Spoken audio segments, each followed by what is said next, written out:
¿Qué tal? Bienvenidos a la primera clase de aplicación de herramientas estadísticas en los procesos industriales. El día de hoy damos la bienvenida a esta nueva sección del canal donde vamos a estar ocupando nuestro tiempo para enseñarles a ustedes las distintas aplicaciones que tienen las herramientas estadísticas en la industria. De igual manera, como hemos venido llevando la dinámica de las aplicaciones matemáticas, vamos a hacer lo propio con las aplicaciones estadísticas, tanto desde el punto de vista descriptivo como desde el punto de vista inferencial.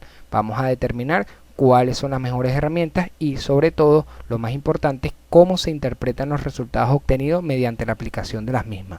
Sin más por el momento, vamos a comenzar con el primer tema, que es distribución de frecuencia, un tema que estoy seguro que todos lo hemos escuchado y que sin duda alguna lo hemos utilizado incluso sin darnos cuenta. Perfecto. Vamos a ver qué se nos pide en este caso. En la siguiente base de datos se representan los días de despacho de un proveedor ABC. Conforme a este comportamiento, el gerente de planificación le solicita determinar qué clase de despacho es la más frecuente y cuánto representa su porcentaje parcial. Represente gráficamente.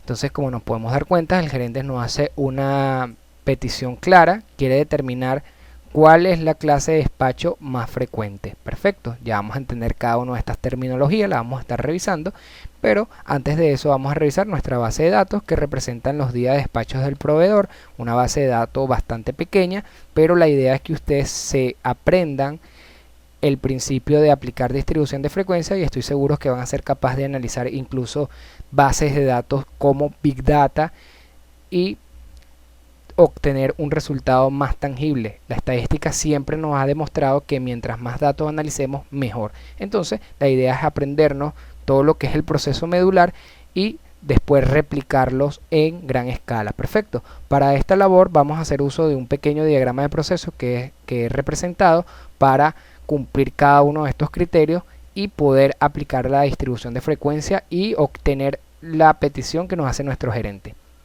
El primer paso es ordenar los datos y se ordenan de menor a mayor. El segundo paso es estimar el valor de n, siendo n el número de datos. Ya vamos a ver cómo se hace de la manera práctica. Se estima el rango de la muestra, también vamos a ver cómo es su definición operacional.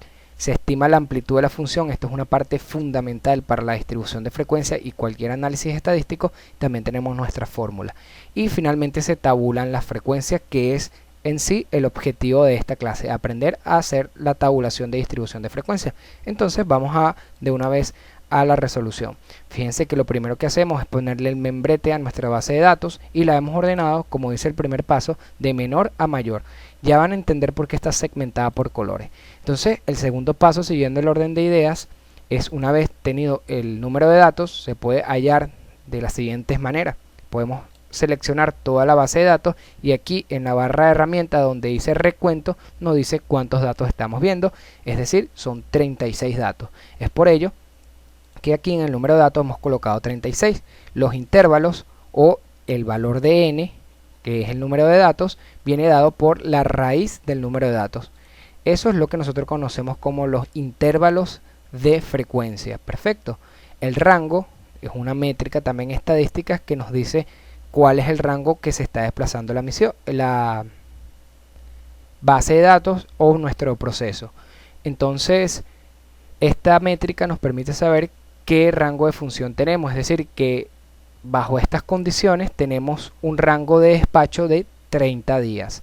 La amplitud de la función es la relación entre el cociente del rango de la función y los intervalos. ¿Qué quiere decir esto? Que bajo este comportamiento me voy a estar moviendo en una amplitud de función de 5 días de despacho. ¿Ok? Como les dije, esta métrica es muy importante para la construcción de esta tabla de frecuencia.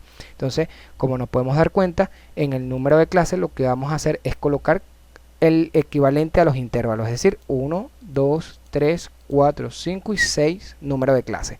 Entonces, recordemos la pregunta que nos hace nuestro gerente, nos pide determinar cuál es el número de clase más frecuente y ya aquí podemos saber en qué columna vamos a buscar lo que nuestro gerente nos está pidiendo, es el número de clase con mayor frecuencia. Perfecto. Entonces, el segundo apartado de la tabla de distribución de frecuencia es los intervalos de clase. parte fundamental. Fíjense que la forma de construir los intervalos es muy sencilla. Tomamos el dato menor, que lo podemos ver rápidamente porque hemos ordenado los datos de menor a mayor, y le vamos a sumar la amplitud de la función. Si nosotros al dato menor le sumamos la amplitud de la función, vemos que es 1 más 5 es igual a 6. Y fíjense un dato curioso, el 1 tiene un paréntesis y el 6 tiene un corchete. ¿Qué quiere decir? Que este límite de intervalo, este límite llega hasta allí, es cerrado. Lo que quiere decir que cuando yo empiece a buscar en mi base de datos, voy a contar todos los datos que estén en el intervalo del 1 hasta el 5, pero no contemplo el 6 porque es un intervalo cerrado. Esto básicamente lo que representa es que el final de este intervalo es el inicio del siguiente. Perfecto, entonces aclarado esto, pasamos al otro renglón de la tabla de frecuencias, que lo que es conocido como la marca de clase, que básicamente lo que es un promedio que se da entre el límite inferior del intervalo más el límite superior del intervalo dividido entre 2. Esto nos sirve sin duda alguna para la formulación de indicadores de gestión, pues bajo este comportamiento la marca de clase que tiene es un rango de despacho de 3.5 días en la primera clase. Entonces eso va a ir aumentando a medida que avanzamos en la base de datos. Cuando llegamos a la parte más importante y a la columna vertebral del estudio, es a contar la frecuencia absoluta, es el número de datos que contemplan o que están contenidos en cada uno de nuestros intervalos. Fíjense que del 1 hasta el 5, por lo que expliqué, los intervalos abiertos y cerrados, tenemos un equivalente de 8 datos. Es decir que este comportamiento de un despacho de 1 a 5 despachos se repite durante el periodo de estudio 8 veces. Eso es lo que representa nuestra frecuencia absoluta. Fíjense que tiene la función contar, pero esto es algo que vamos a estar explicando cuando estemos en nuestro módulo de Excel. Y así vamos a hacer para cada uno de los intervalos de clase. Y fíjense que eso lo que va a representar es cuántas veces está dándose este escenario. Es decir, que de 6 a 10 despachos sucede 7 veces durante el intervalo de tiempo. Y así sucesivamente. La frecuencia acumulada, por su parte, es una métrica que nos va a permitir a nosotros elaborar otro tipo de herramientas, tales como lo que es el diagrama de Pareto, pues nos muestra el comportamiento acumulado de la frecuencia absoluta. Un tema que sí vamos a estar utilizando es este renglón, que es la frecuencia relativa o el porcentaje parcial de la distribución de frecuencia. Esto básicamente lo que nos muestra es cuánto peso en porcentaje tiene la frecuencia absoluta frente al número de datos que estoy evaluando. Cuando la distribución de frecuencia se ha hecho bien, y sobre todo los intervalos de clase se han hecho bien, la frecuencia absoluta tiene que dar siempre el número de datos que estamos evaluando. Al obtener la frecuencia relativa, que es simplemente el cociente de la frecuencia absoluta dividido entre el número de datos, obtenemos lo que es la frecuencia relativa. Este porcentaje parcial no es más que multiplicar por 100 la frecuencia relativa, y es justamente una de las respuestas que solicita nuestro gerente. Y la frecuencia absoluta es justamente lo mismo que la frecuencia relativa, pero en función de la frecuencia absoluta, es decir, el porcentaje absoluto que representa en nuestra muestra. ¿Ok? La representación gráficamente, fíjense que le hemos dado un color similar a lo que hemos establecido en nuestro orden de datos. Esto sí se puede omitir, esto es para fines prácticos y los vean de mejor manera. Y podemos determinar que la clase más frecuente es la clase 1 con una frecuencia absoluta de 8 despachos.